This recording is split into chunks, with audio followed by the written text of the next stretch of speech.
Now that's original. Good morning and welcome back to Original Thursday. Today I'm going to tell you a little bit more about a song that I featured on Original Thursday several weeks ago. It's a song that I wrote when I was young called No Place for My Love. That's been a while, so I'll put a link in the description below. And I didn't entitle the video that. I entitled the video just to try to maybe get more attention or more views. I entitled it something like, "Is this the best country song that no one has ever heard?" It probably isn't, but I would say that it's possibly the best song that I ever wrote. If not, then at least maybe in the top 3, I would say. And I'm going to turn the volume up on this camera. I've got it set kind of low for when I'm using the piano, because the piano is so loud. Now maybe you can hear me a little bit better. Before I talk about why I wrote the song, I'll cover a couple of other topics with you. One thing that I mentioned back when I did that video is that this song influenced a song that Pap wrote later.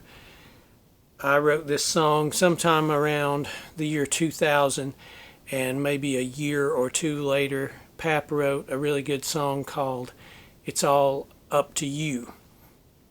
They're not similar songs, but the way that it influenced Pap's song had to do with one particular chord change, and I'm going to need to grab a capo in order to show you what I'm talking about. Okay, now that I'm back with a capo, I'll tell you about that chord change.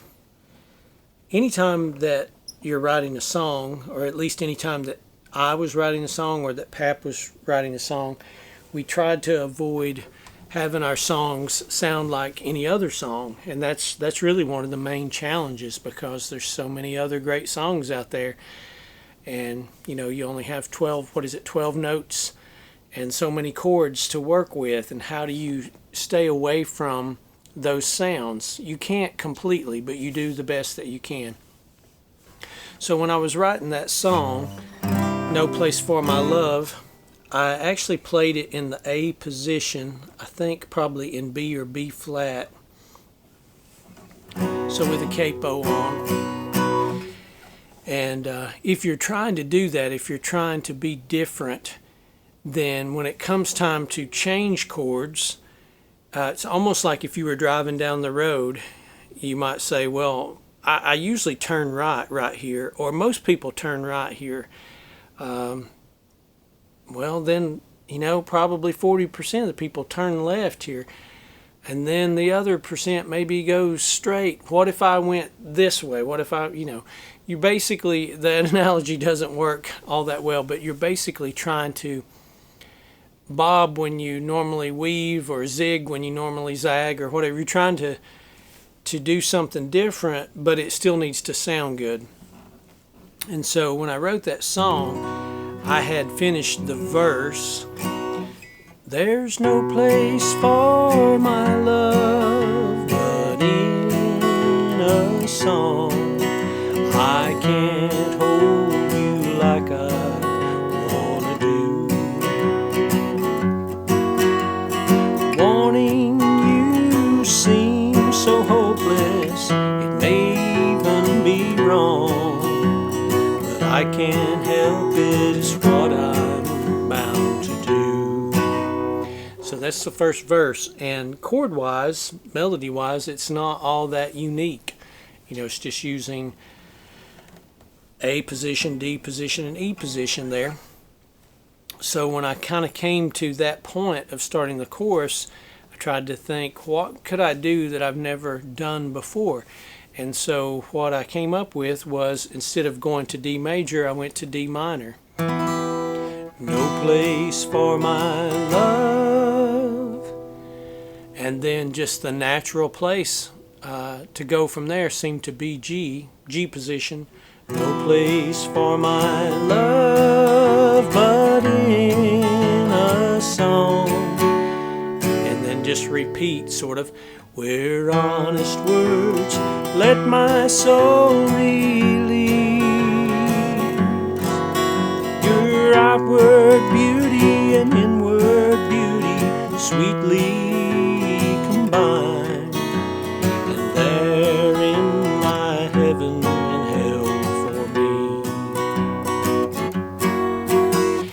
it actually created a key change, but kind of went about it in a different way than your typical key change, and then it works its way right back to the key that you started in. So that very first change is what influenced Pap. So Pap wrote this song. There is a way that seems to be right, and there's a way of eternal life. So same thing, he's sort of finished the first little segment and needs something to do, and so what did he do? He did the same thing. He went to what I would call sort of the high chord minor, D minor. Man's way of death, God's way of life. You're free to choose. Different minor. It's all up to you. Very different songs. The songs are not similar. It's just that one change that Pap sort of, not exactly borrowed, but was influenced by my song, and it caused him to do that. When I played him my song, he really liked that. He was like, I don't know if I've heard any other songs make that particular change. So then, whether subconsciously or consciously, he made that same change, same chord change in his song. Now the pitch of the melody and the note there is actually different. No place. My pitch doesn't even have that much of a minor sound to it as far as the vocal. No place for my love but in a song. Whereas Pap's very much has a minor sound to it, a very dark sound, which goes along with the word there, which is death. The way of death. I missed it. It's all up to you. The way of death. The way of life. So Pap didn't change keys and go, through all those other chords. He came right back to his root chord after the minor. But anyway, I had mentioned or promised that I would explain how that song, No Place for My Love, influenced one of Pap's songs. So there you go. Just a tiny, tiny little influence. Several folks had said that they really liked the recording at the end of that video, which was from the year 2000, and it had a harmonica and it had a nylon string guitar played twice, 2 different times, in about that key right there. But before I tell you more about that recording, I'll just tell you something that I found interesting that I accidentally learned from my own song. Well, you might be thinking, well, how can you learn something from your own song? Well, I did. I have never really looked up chord charts or things like that. I probably should have. That's something that Corey of the Presley Girls has done a little bit. But there are so many guitar chords outside of the chords that I use on a regular basis. If you watch Doyle Dykes in one particular song, there might be a dozen or better different chord positions that he's getting. Now he terms some of those passing chords, meaning a chord that links one chord to the next. Usually about the only passing chords I use are sevens. If you're going to go to G from D, go to D7 and then go to G. But anyway, I love chords, and I'm always excited when I accidentally discover a chord or something about a chord. And so, as you saw, I had written that song and always performed it with a capo playing in the A position. But when I did the video for the Blind Pig channel a while back, I didn't want to do that. I wanted to play in C position. Number one, to make the song not so low on the vocal. And so then I realized, okay, that D minor will now be this, F minor. But then where does it go? It's going to go to here, B flat,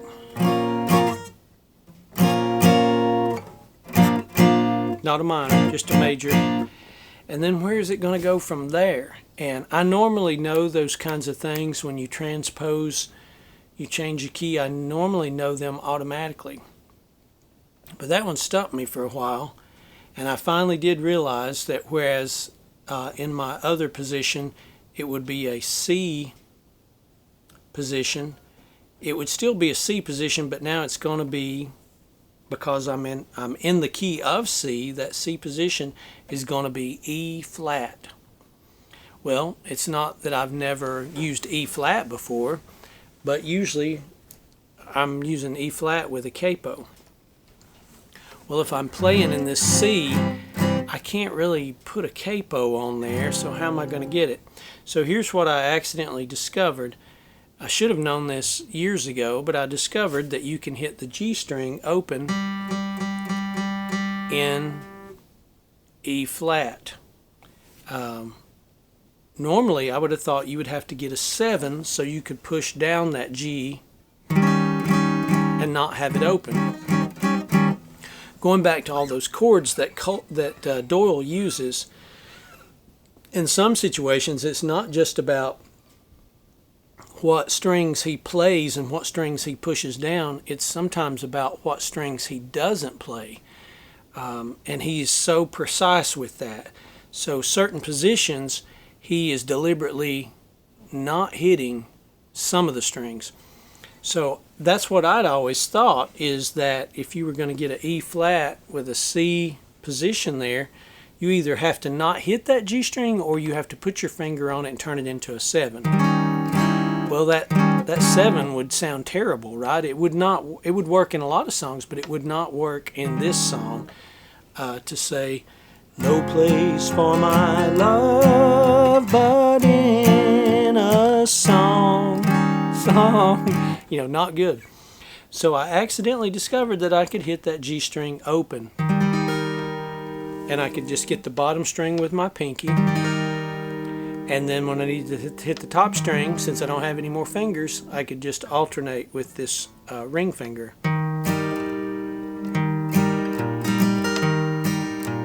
Who knew? I sure didn't. So I discovered that it would go like this. There's no place for my love but in a song, where honest words let my soul release. Your outward beauty and inward beauty sweetly combined, and therein lie heaven and hell for me. And once I did discover that, it makes total sense, because if you were in E, regular old E, and you were going to flatten it, that would mean those notes that you have your finger on, they're going to go one fret that way, right? Not toward the guitar, but toward the head of the guitar, because that's what would be flattening it or lowering it. So if you back up this D string, it's going to be right here. If you back up this A string, it's going to be right here. Well, the G string, your finger is on the first fret, so where does it go if it backs up? It goes open. So that's why that works. But in all my years, I've played guitar since I was about 14 is when I started. I had no idea that you could do that, and I learned it accidentally from my own song. Talking about chords and chord changes, as I mentioned earlier, that was one thing I was trying to accomplish in this song, is to make it different. And I was thrilled with all the feedback, really, from all the acorns. I appreciated the supportive comments so much about it being a good quality song. But Doyle, speaking of Doyle, he made a comment that the song was different. And that really got me excited because, of course, that's what I was going for all those years ago when I wrote the song. So I wanted to share that, how I learned a chord position that I thought wasn't possible. I learned that it is possible and that it actually doesn't sound bad. I learned that from my own song. Kind of funny. So that recording that most people said was their favorite version, I recorded that in my house. Pap helped me build that house, or he mainly built it. I helped him. But we started to build it, or I started to build it as a recording studio. And then, once we got started, Pap said, well, you might as well make this into a house too. So that's what I did. And I've always been somebody who could get things out of order. If you've ever seen the movie Christine, it's a horror movie, Stephen King story about a 57 Plymouth Fury that somehow becomes possessed and, terrorizes the town. And it also possesses its owner. But anyway, the owner is working on the car in a junkyard, inside a big shop in a junkyard. And he worked out an arrangement with the owner that he would do janitorial services around there in exchange for parts from the junkyard and the ability to use his tools in his shop. So he's in there working on the car, and the owner, who's an older fella, and another one of his elderly friends, they're kind of watching from afar, and the friend says, boy, he does good work, doesn't he? Talking about the main character, the guy who owns the car. And the owner of the junkyard said, yeah, he does, but he works so cockeyed. Look at him. He's putting brand new windshield wipers on a busted windshield. So he's doing things out of order. And sometimes in my life, I've kind of been bad to do that. Maybe I'll get the whole job done, but I'll do things out of order. And so when I made that recording, the studio wasn't even finished. There was nothing but plywood down and stud walls. There was no kind of sound deadening. And I made that recording inside the control room, which is a very little room. It's like the size of a closet. So that's why that recording, the vocal at least, has kind of an odd sound. In the picture that I used in the video, I had a condenser mic standing in the control room. That was the situation, except I was actually holding the condenser mic and there was nothing but just bare wood in there. So it gave it, an empty, hollow sound. But I guess I was impatient. I shouldn't have even have ordered the recording equipment until the studio was finished, right? But I had already ordered it, and it came in a big box from Musician's Friend, and it was like a studio pack from Elisa's. So in that one big box, you had everything that you needed. You had your speakers, your amp, your mixer, your cables, I think everything but microphones and mic stands. But anyway, that's why that recording, which a lot of folks said they liked, that's why it has that odd sound to it. Now, I meant to, when I heard that back, I kind of liked it. And I meant to go back and redo it. Well, that's 25 years ago, and I've yet to ever go back and redo it. Mostly because of procrastination, but also because I did that with a lot of spontaneity. I didn't plan out how I was going to do it. And the harmonica and the two guitars, normally if you're going to have two guitars on a recording, you use two different guitars. Not the same guitar, but I used the same Alvarez nylon string kind of classical guitar. I used it both times. And the interplay, for lack of a better word, between those two guitars and the harmonica happened, they kind of wove together in all these sort of accidental or coincidental ways. And there was also a part of me that thought, well, I'll probably never be able to recreate that if I go back and try to redo that studio recording. But that's just a little bit about the recording. Last thing is about the sort of story behind the song. Now, Pap really liked that song, and one time he commented to me, I can't remember his exact words, but he interpreted the song that it was about being in love or feeling like you were in love with someone who was already married. And that's why the relationship couldn't progress any further. And I said, oh, that's not what that song's about. And he said, well, what is it about? And I said, well, it's not about that. And I didn't elaborate any further. But I wrote the song, in my, I guess, was I in my 30s in the year 2000? I think I would have been in my early 30s without doing the math.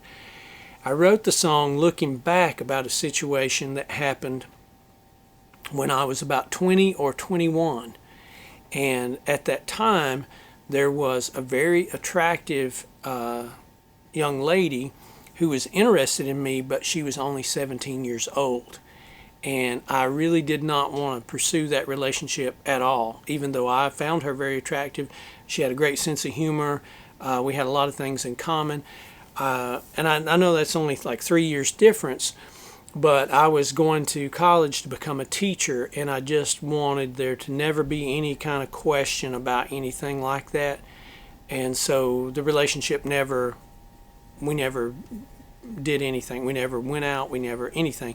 But I could tell, that she was very interested in me, and that was probably the right decision. I didn't have much sense when I was 20 or 21 years old, but I did, thankfully, have enough sense to know that partly she was probably, to some degree, interested in me for that very reason, because I was older, because I was already, a college student, and she was still, younger.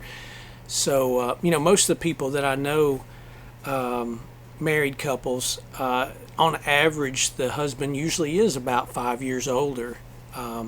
Pap was 3 years older than Granny, but like I said, I just did not want there, as someone who was going to become a teacher, I didn't want there to be I wanted to be above reproach when it came to that subject, so nothing ever happened there. And like I said before, when you're songwriting, you often make things more dramatic and build them up. So it was not like this, the way it's portrayed in the song, like I have this deep love for her. No, I just could see the potential of, that it could be a good thing, but I was not going to allow it to happen.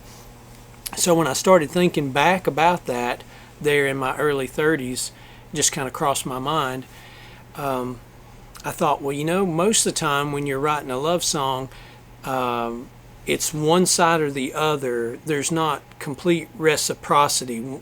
Someone loves someone more than they love them back or whatever. But it kind of hit me thinking back to that there could be other reasons.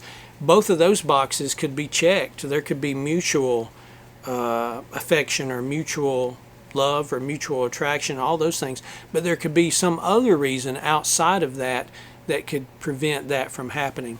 So that's kind of what that song is about.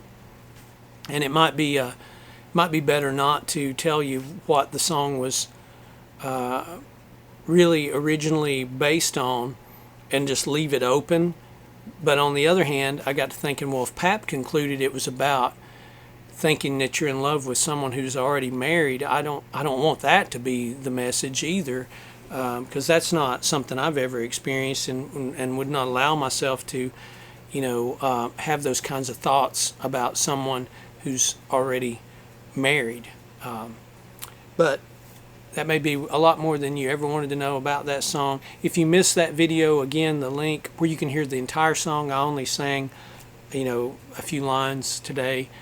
If you want to hear the entire song, the link will be in the description below, and in that video you can hear me perform it, just whatever that was a few weeks ago, and then you can hear that studio recording, which was right around the year 2000, done in a bare, small area with just plywood and kind of thrown together.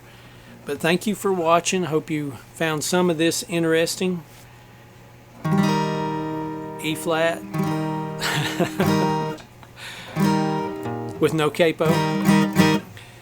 Thanks for watching. Like I said, I hope you found some of it interesting, and tune in next Tuesday. We'll do an old-timey Tuesday.